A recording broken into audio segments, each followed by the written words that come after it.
আজকের শীর্ষ খবরে রাজনৈতিক অঙ্গনে আবারও তোলপাড় সৃষ্টি হয়েছে সাম্প্রতিক একটি মন্তব্যকে কেন্দ্র করে। শেখ হাসিনার দেওয়া রায়কে হাস্যকর বলে মন্তব্য করেছেন আওয়ামী লীগের সাধারণ সম্পাদক ওবায়দুল কাদের। তার এই বক্তব্য মুহূর্তেই ছড়িয়ে পড়ছে রাজনৈতিক মহলে এবং সামাজিক যোগাযোগ মাধ্যমে। এটা একটা হাস্যকর রায়, সাজানো রায়।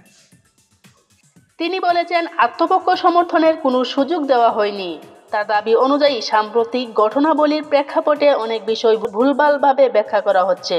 ওবায়দুল কাদেরের মতে যেসব সিদ্ধান্ত বা রায় নিয়ে সমালোচনা করা হচ্ছে সেগুলো ব্যাখ্যা করার কিংবা আত্মপক্ষ সমর্থনের পর্যাপ্ত সুযোগ সরকার বা নেতৃত্ব দেওয়া হয়নি। আমাদের নেত্রী প্রধানমন্ত্রী শেখ হাসিনাকে আত্মপক্ষ সমর্থনের কোনো সুযোগ দেওয়া হয়। দেশের গণতান্ত্রিক প্রক্রিয়া বজায় রাখতে সব ধরনের আইনি কাঠামো ও রাজনৈতিক ব্যাখ্যা পরিষ্কারভাবেই উপস্থাপন করা হয়েছে, কিন্তু বিরোধীরা নানা ইস্যুকে নিজের মতো করে তুলে ধরে রাজনৈতিক সুবিধা নিতে চাইছে।